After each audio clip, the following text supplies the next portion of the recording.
Hello, good evening everyone. आज हम लोग कुछ क्वेश्चंस को सॉल्व करने वाले हैं। ठीक है, तो हम लोग यहाँ पे देखते हैं। सबसे पहले जो स्क्रीन पे लिखा हुआ है क्वेश्चन, हम उसको रीड करते हैं। क्या लिखा हुआ है क्वेश्चन में लिखा है, find the radius of the circle in which central angle is 60 degree, intercepts an arc of length 37.4 centimetre. हमको क्या करना है, इस क्वेश्चन के अंदर क्या बोला है कि हमको रेडियस फाइंड करना है उस सर्कल का जिसका सेंट्रल एंगल 60 डिग्री है। दिख रहा है आपको, सेंटर से एंगल कितना है, 60 डिग्री है। Intercepts an arc of length 37.4। ये कितनी लेंथ है, ये आर्क की लेंथ कितनी है, 37। इसको क्या बोलते हैं, आर्क बोलते हैं। जब दो रेडियस किसी सर्कल पे जो एक लेंथ क्रिएट करती है उसे क्या बोलते हैं, आर्क। तो ये आर्क की लेंथ कितनी दी है, 37.4। तो सबसे पहले हमने क्या किया, गिवन लिख लिया। क्या क्या गिवन है, लेंथ ऑफ एन आर्क। हमने कैसे डिनोट किया उसको, एल से डिनोट किया। क्या गिवन है, 37.4 डिग्री सेल, 37.4 सेंटीमीटर। ठीक है, और थीटा कितना है, 60 डिग्री।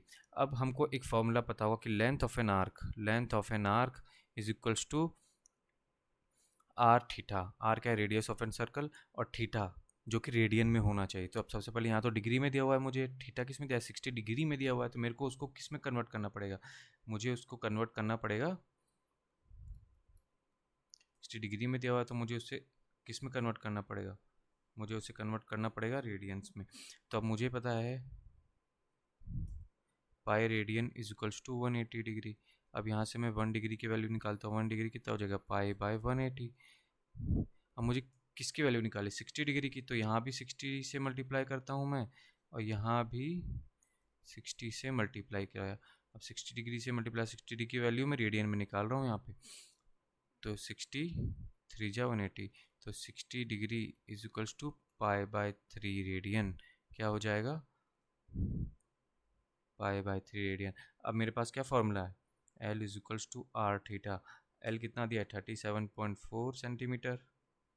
आर मुझे फाइंड आउट करना है, और थीटा की वैल्यू कितनी आई हमारी, पाई बाय 3। तो r is equals to 37.4 divided by pi by 3, pi by 3। तो r is equals to 37.4, pi और 3 ऊपर चला जाएगा। 37.4 पाई की वैल्यू क्या हो जाएगा, 22/7 इंटू 3। अब ये 37.4 इंटू 3 इंटू 7/22। यहाँ से हमारा आर आ जाएगा इसको सॉल्व करने के बाद। नेक्स्ट क्वेश्चन, अब हम लोग नेक्स्ट क्वेश्चन क्या है लिखा हुआ है, रीड करो क्वेश्चन को। If cot x is equals to -5/12, x lies in the second quadrant, find sec x. सबसे इंपॉर्टेंट ये सेकेंड क्वाड्रेंट दिया हुआ है। ये एक्स किस में लाई कर रहा है, सेकेंड क्वाड्रेंट में लाई कर रहा है।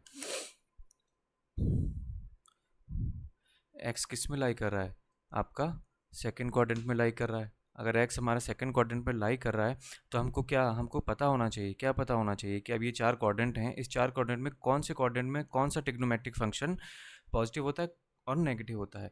तो इसको याद करने की एक ट्रिक है कि ये चार क्वाड्रेंट है, चार क्वाड्रेंट है। तो फर्स्ट क्वाड्रेंट में ऑल, क्या लिखा है, ऑल मतलब सारे के साथ जितने भी sine cos tan cosec sec cot, first quadrant में ये पॉजिटिव होते हैं।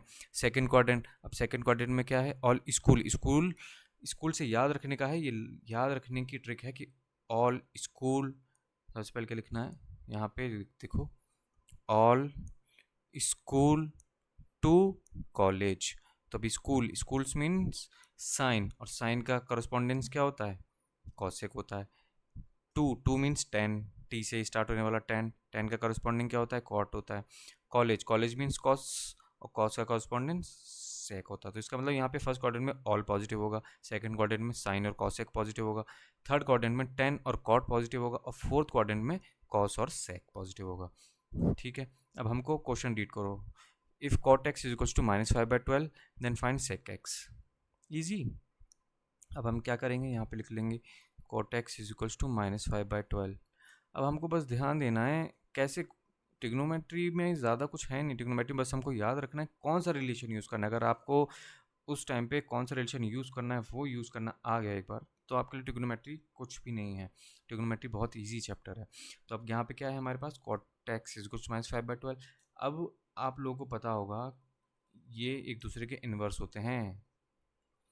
tan x equals to 1/cot x, तो यहाँ से tan x की वैल्यू क्या आ जाएगी, -12/5, -12/5 आ गई। अब हमको sec x निकालना है, 10x है हमारे पास, तो हमको एक आइडेंटिटी पता है, 1 प्लस का 10 square x is equals to sec square x. अब यहाँ पे मैं 10x की वैल्यू है मेरे पास, -12/5 square is equals to sec square x. 1 plus का 144/25 is equals to sec square x. तो इसका एलसीएम आ गया 25, 25 plus 144, 169 divided by 25 is equals to sec square x. तो ये कितना आ जाएगा यहाँ से, sec x is equals to, जब भी अंडर रूट के अंदर कोई वैल्यू आती है तो हम उसको जब भी स्क्वायर हटाते हैं और वो अंडर रूट में जाती है तो क्या होता है, प्लस माइनस आता है। तो 169/25 था, 169 किसका स्क्वायर होता है, 13 का, 25 5 का। अब हमारे पास यहाँ दो वैल्यूज़ आ गई है, एक वैल्यूज़ क्या है, प्लस का 13/5, दूसरी वैल्यू क्या है, माइनस का 13/5। अब यहाँ पे कौन सी वैल्यू आएगी, अब भी हमने देखा। अब हमसे क्या बोला है, एक्स किस क्वाड्रेंट में लाई कर रहा है, सेकेंड क्वाड्रेंट में। अब सेकंड क्वाड्रेंट में लाई कर रहा है तो यहाँ देखो सेकंड क्वाड्रेंट में क्या है, साइन और कॉसेक ही पॉजिटिव है, तो सेक क्या होगा, नेगेटिव होगा। अब सेकंड क्वाड्रेंट में सेक नेगेटिव होगा तो यहाँ पे सेक एक्स की वैल्यू हम कौन सी वाली लेंगे, नेगेटिव वाली, -13/5। तो सेक एक्स की वैल्यू क्या आ गई, नेगेटिव आ गई, -13/5। क्लियर है। अब यहाँ थर्ड क्वेश्चन रीड करो। थर्ड क्वेश्चन क्या बोल रहा है, थर्ड क्वेश्चन क्या बोल रहा है कि express the following in the form of a plus b iota. Iota क्या होता है यहाँ पे, कॉम्प्लेक्स नंबर। कॉम्प्लेक्स नंबर जो होते हैं कॉम्प्लेक्स नंबर, ये आयोटा क्या होता है, आयोटा कोई भी अंडर रूट के अंदर नेगेटिव वैल्यू आ जाए, अंदर वैल्यू आ जाए उसको हम क्या बोलते हैं, आयोटा बोलते हैं इसको। -1 का अंडर रूट क्या होता है, आयोटा से डिनोट करते हैं। तो आपको सिंपल चीज़ें याद होनी चाहिए कि आयोटा तो हमको पता है ये होता है, आयोटा का स्क्वायर क्या होता है, -1 होता है, आयोटा का क्यूब माइनस आयोटा होता है, जो आयोटा की पावर 4 होता है वो 1 होता है। अब यहाँ देखो क्या दिया हुआ है हमको, माइनस का आयोटा 2 आयोटा माइनस का आयोटा बाय 8 का क्यूब, क्या दिया हुआ है हम इसको यहाँ लिख लेते हैं, माइनस का iota into 2 iota into minus का 1/8, माइनस का आयोटा बाय 8 का क्यूब। ठीक है, अब हम दोनों इसको मल्टीप्लाई करते हैं, ये आयोटा और आयोटा, आयोटा और आयोटा क्या होता है, आयोटा का स्क्वायर, ये 2 और -1 को मैं एक साथ ले लेता हूँ। ठीक है, यहाँ इस -1 का क्यूब क्या होता है, -1 ही होता है, -1 का क्यूब। फिर आयोटा का क्यूब आ गया, आयोटा का क्यूब क्या होता है, माइनस का आयोटा पढ़ा था हमने, आयोटा का क्यूब क्या होता है, माइनस का आयोटा। और नीचे 8 का क्यूब, 8 का क्यूब कितना होता है, 512। तब हम देखते हैं आयोटा का स्क्वायर -1, ये माइनस का 2 एज इट इज़ लिख लिया, ये माइनस माइनस प्लस हो गया, तो ये कितना, ये क्या आ गया, आयोटा अपन 512। हमारे पास सिर्फ क्या बचा है, एक ही आयोटा बचा है ये वाला, माइनस माइनस ये क्या हो गया, +2 आयोटा बाय 512, जिसकी वैल्यू क्या हो जाएगी, आयोटा अपॉन 256। अगर हम इससे इसको कट करेंगे तो 256 आएगा। तो हमारे पास क्या आ गई वैल्यू, आयोटा अपॉन 256। अब हमको a प्लस आयोटा b के फॉर्म में करना था, तो a कोई कांस्टेंट टर्म दिख रहा है विदाउट आयोटा, नहीं, तो 0 प्लस आयोटा, बी की वैल्यू क्या हो जाएगी, 1/256। इस फॉर्म में हमने उसको डिनोट कर दिया। अभी हम चलते हैं नेक्स्ट क्वेश्चन पे। हमारा नेक्स्ट क्वेश्चन क्या है, इनइक्वलिटी का। हमको बोल रही है इनइक्वलिटी को सॉल्व कर, इनइक्वलिटी में कुछ है नहीं, इनइक्वलिटी में क्या करना है हमको, सिंपल सॉल्यूशन करना है, बस सिंपल सॉल्व करते जाना है एंड तक, अपने आप वो सॉल्व हो जाएगा। अभी यहाँ पे देखो ये ऐसे लिखा है, तो अब मैं यहाँ क्या करूँगा, सबसे पहले 5 माइनस का 2x/3 लेस देन, यहाँ पे एलसीएम लेता हूँ, एलसीएम कितना आएगा, 6 आएगा, तो x माइनस 6 5 30/6 आ गया ये। अब देखो यहाँ ये इससे कट हो जाएगा, 3 2 से कट हो गया, 2 हो गया, ये 2 हो गया। अब ये 2 इधर क्रॉस मल्टीप्लाई कर दो, क्रॉस मल्टीप्लाई किया तो क्या हो जाएगा, 5 2 10 माइनस का 2 2 4x less than equal to x minus का 30, 10 माइनस का 4x less then x minus का 30, ये था। अब जब मैं इस माइनस का 30 को इधर लाऊंगा तो वो क्या हो जाएगा, प्लस का 30, तो 10 प्लस का 30, x माइनस का 4x था, इधर प्लस में आएगा 4x, माइनस का 4x इधर आएगा तो किस में हो जाएगा, ये प्लस का 4x, कितना आ जाएगा ये 40, 5x 40, इसको डिवाइड करेंगे यहाँ पे तो कितना आ गया 8, तो x जो होगा, x की तरफ देख रहे हो, खुला मुंह है, बड़ा मुंह है, x is greater than equal to 8। अगर हम इसको इस पे देखते हैं नंबर लाइन पे, तो क्या होगा, ये 0 1 2 ऐसे करते करते यहाँ 8 हुआ, तो 8 से बड़ा, 8 से x की वैल्यू क्या हो जाएगी, x की वैल्यू 8 से बड़ी हो जाएगी, x की वैल्यू क्या हो जाएगी, 8 से बड़ी। ये अगर यहाँ मैं इसको करता हूँ 8 है, तो x यहाँ लाई करेगा, x से बड़ी हो जाएगी, ठीक है। 8 भी नहीं होगी, 8 पे देख रहे हो इज इक्वल टू होता तब तो 8 हो सकता था, बट यहाँ पे क्या होगा, x is greater than equal to 8, तो 8 से बड़ी जो भी वैल्यू होगी x की वैल्यू हो जाएगी, ठीक है। अभी हमारा ये क्वेश्चन क्या बोल रहा है, पढ़ो ढंग से, ये एपीजीपी का क्वेश्चन है, अरिथमेटिक प्रोग्रेशन का। इफ एन एपी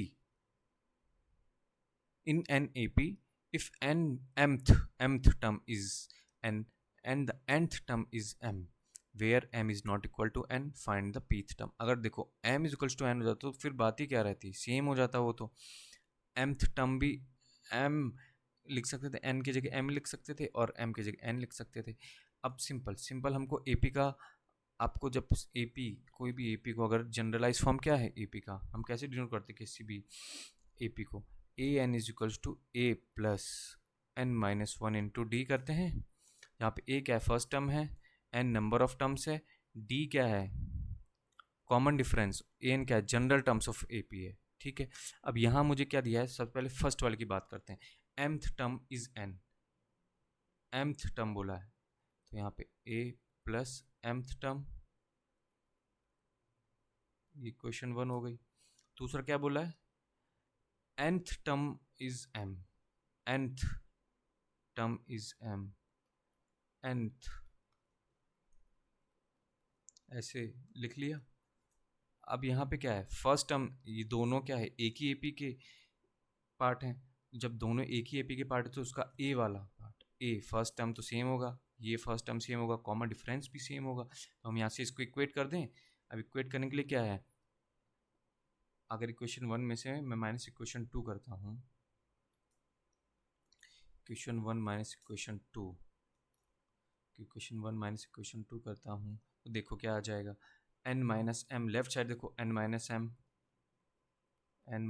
एम आ जाएगा, इज इक्वल्स टू, यहाँ देखो a माइनस ये तो ज़ीरो हो गया, यहाँ m minus one into d minus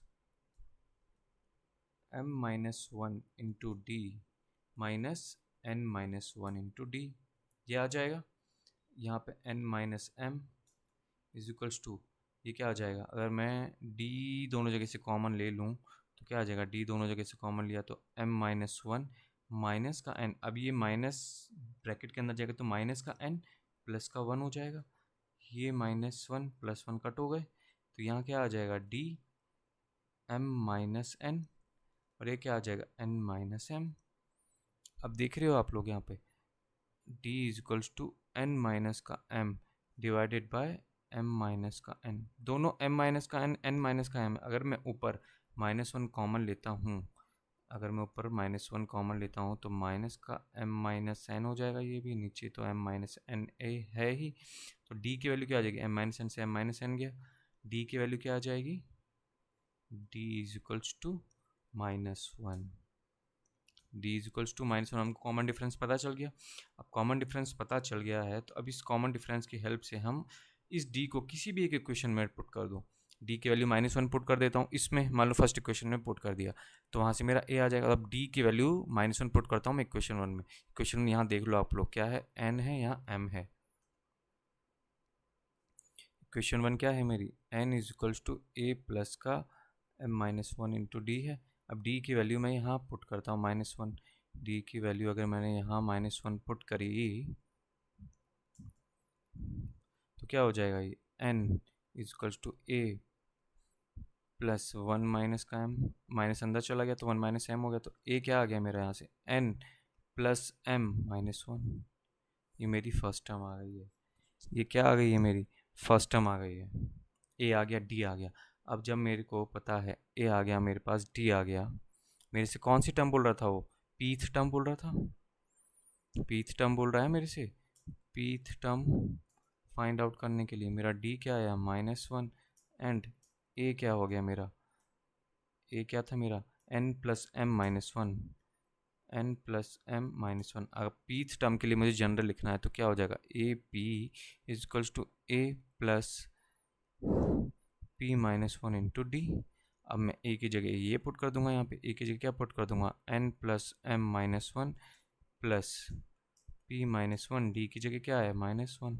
इसको सॉल्व करता हूँ तो n plus m minus one, ये क्या हो जाएगा, माइनस अंदर चला जाएगा तो 1 माइनस का p, अब प्लस का 1 माइनस का 1 कट हो गया तो ये कितना आ जाएगा, m plus n minus p, m plus n minus p, तो ए पी पी तम क्या हो जाएगा, m प्लस n माइनस का p।